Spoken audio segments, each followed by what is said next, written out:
After 25 years in the green industry, I have designed hundreds of landscapes and I've recommended thousands of shrubs to homeowners. And during that time, I've learned something that most homeowners have to learn the hard way, that what looks great at a nursery may not look as fabulous 5 years down the road. But there's a group of shrubs that I keep coming back to on every single project.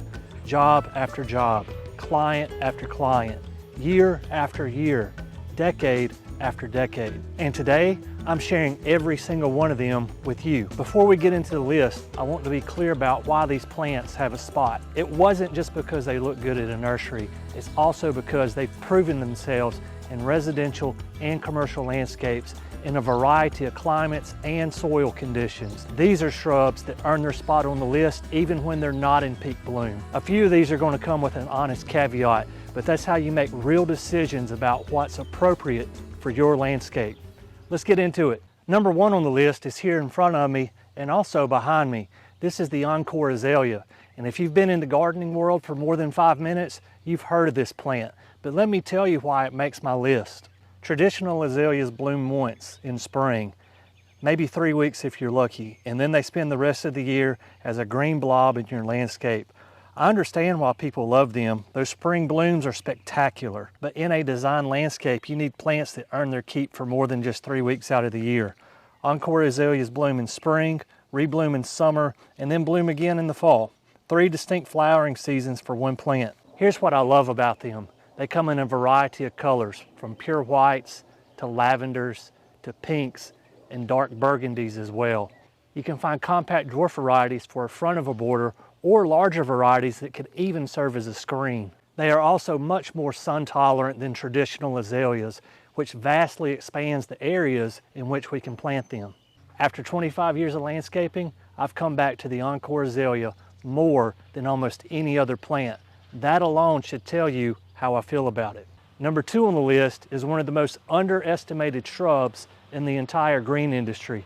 This is Loropetalum chinense, or the Chinese fringe flower. And here's what makes this plant uniquely interesting.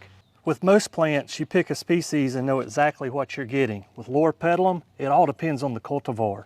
And I mean that in the most dramatic way possible. You can get Loropetalum with deep burgundy red foliage or green foliage, depending on the cultivar.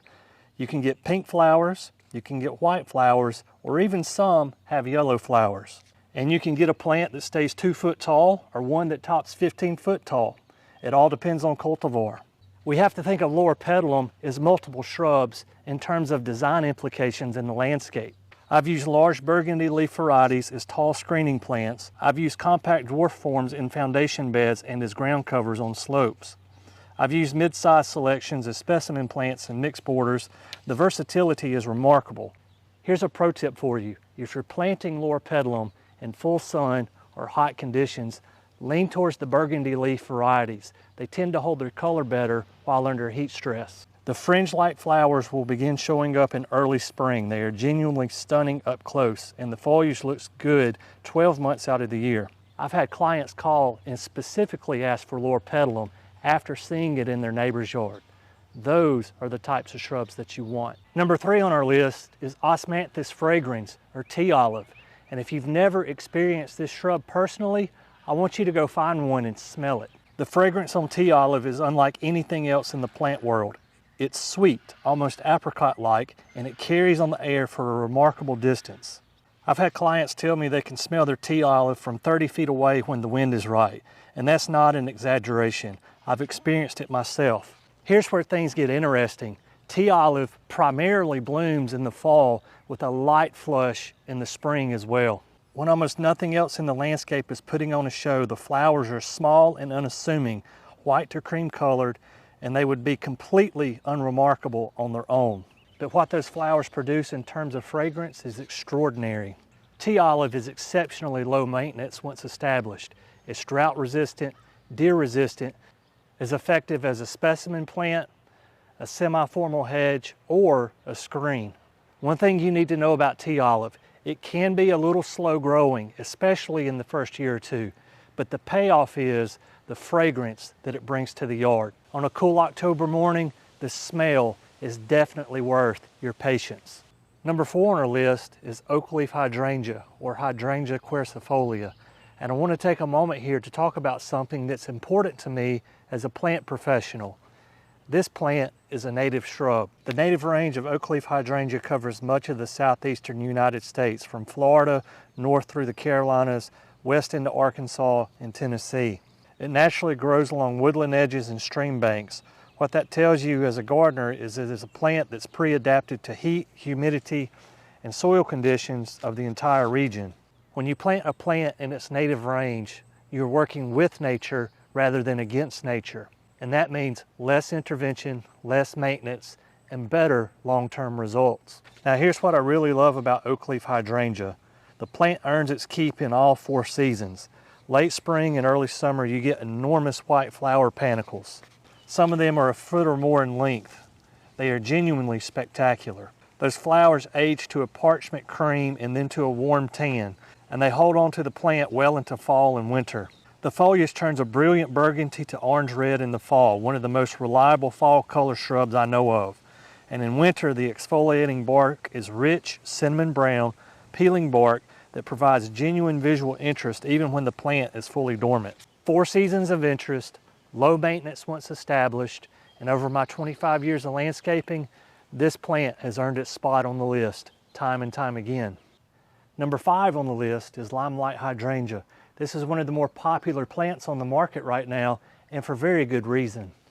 Limelight blooms in midsummer, July and August, which is critically important from a design standpoint. Most of the hydrangeas homeowners plant bloom in spring and early summer, and then you're left with a long stretch of hot summer with nothing going on. Limelight fills that gap. The flower heads open in a distinctive chartreuse lime green, which is exactly where the name comes from.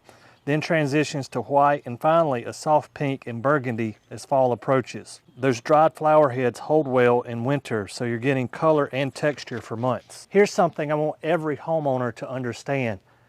Limelight hydrangea is a panicle hydrangea, meaning that it blooms on new wood. You can prune it in late winter or early spring without losing a single bloom. That's a significant advantage over the big leaf hydrangeas that homeowners install, prune at the wrong time of year, and then wonder why they have no flowers. Now, if you love Limelight but are dealing with smaller or tighter places, consider its smaller cousin, Bobo. Same flower type, same multi-season color, but Bobo maxes out at about 3 feet tall, where Limelight hydrangea can reach 8, sometimes even 10 in the right conditions.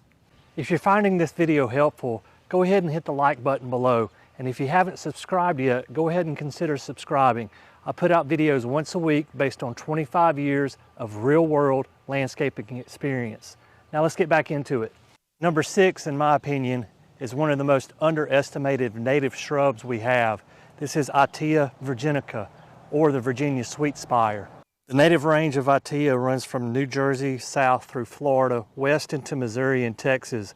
Like Oakleaf hydrangea, this plant is native to a wide swath of the eastern United States, and that broad natural distribution tells you something critically important. It is proven and adaptable across a wide range of soils, moisture levels, and summer heat conditions. It can grow in full sun, and I've seen it in dense shade.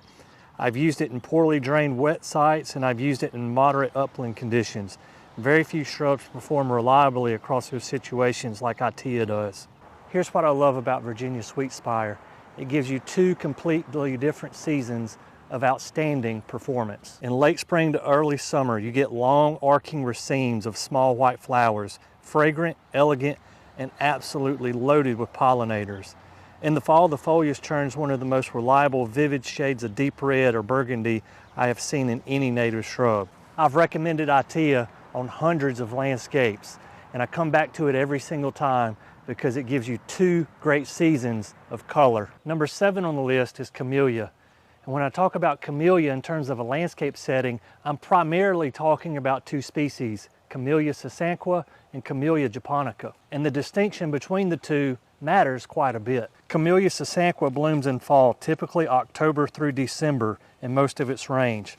Camellia japonica blooms in late winter to early spring, sometimes as early as January, depending on the cultivar and your location. Between these 2 camellia species, you can have camellia blooms in your landscape for 5 sometimes even 6 months out of the year. When the winter landscape is otherwise dormant and colorless, you can have flowers on a camellia. I want you to let that sink in for a moment because there are very few shrubs that offer that. Here's where things get interesting. The flower forms are extraordinary. Single flower, semi-double flower, fully double flower, white, pink, red, bicolors. The range of cultivar selection is remarkable, and the glossy, dark evergreen foliage looks good 365 days a year.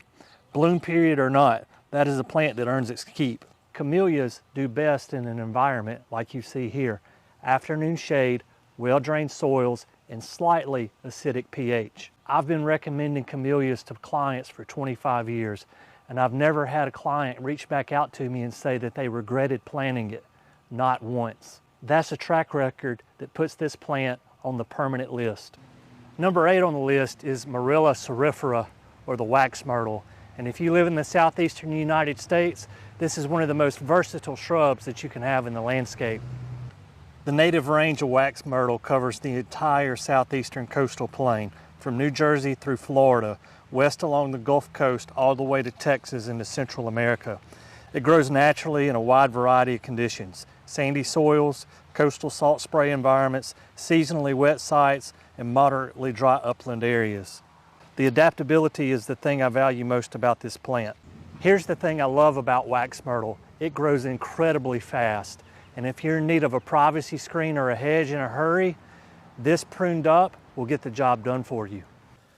Number 9 on the list is Buxus macrophylla winter gem, or the winter gem boxwood. And I want to be completely straightforward with you about this plant. It deserves an honest conversation. Winter gem boxwood is one of the best performing boxwoods available for general landscape use. It holds its green color exceptionally well through the winter months, far better than most other boxwood varieties. Winter gem is dense, compact, responds beautifully to shearing, and it has been a cornerstone for formal and traditional landscape design for a very long time.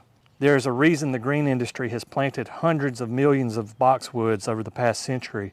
They perform beautifully in the right situation. But here's where the issue comes in with boxwoods. Boxwood blight, and it's a growing concern. Boxwood blight causes rapid defoliation and can kill plants quickly. It has been identified in nearly every region of the United States, and its pressure is increasing. Now, that does not mean you should automatically avoid boxwood. Winter gem does show better tolerance to blight than many other cultivars. In some areas, like for me here in North Alabama, disease pressure remains low, and winter gem is still a viable option. Before planting boxwood, contact your cooperative extension service or your local independent retail garden center. Ask them about the current boxwood blight situation in your area. If pressure is high, you may want to avoid boxwoods altogether. If pressure is low, ask them about specific cultivars that are right for your area that are also going to give you boxwood blight resistance. And number 10 on the list, and this is one that I want to talk about carefully because this plant is one of the most emotionally charged plants that we have for the entire landscape: roses. Let me explain why rose ends up on a list of shrubs I've always used, because it comes with significant context. I've planted roses on hundreds of properties over 25 years. When they're properly sited, properly selected, and properly maintained, roses produce a color and a fragrance that nothing else in the shrub world can match. The visual impact of a well-grown shrub in peak bloom is extraordinary, and I completely understand why homeowners are drawn to them. But I want to be honest with you about the reality of growing a beautiful rose bush. They require a meaningful amount of maintenance. Black spot is a chronic fungal disease that causes progressive defoliation if left unmanaged, and can be an ongoing issue in susceptible varieties. Rose rosette disease is becoming increasingly common across the country, and there is no cure for an infected plant. Japanese beetles, aphids, and other insect pressures are real factors for you to manage as well. Roses are not a plant you install and walk away from. If you're new to growing roses in their landscape, let me recommend some disease-resistant varieties: knockout roses, carpet roses, easy elegant roses. These roses have been specifically bred to address the disease and maintenance issues that many older roses have. They are not maintenance free, but they are dramatically better than what gardeners were working with 20 to 30 years ago. If you're willing to invest in the maintenance that roses require, they can genuinely be worth it. If you're not, there's plenty of other plants on this list that will do great in your landscape. All right, that's the list. 10 shrubs I have used and trusted for 25 years in the landscape industry. If any of these spark something for you, leave a comment down below. I would genuinely love to hear what plants you're considering putting into your landscape. Guys, as always, thank you for watching The Plant Doctor, and until next time, happy gardening.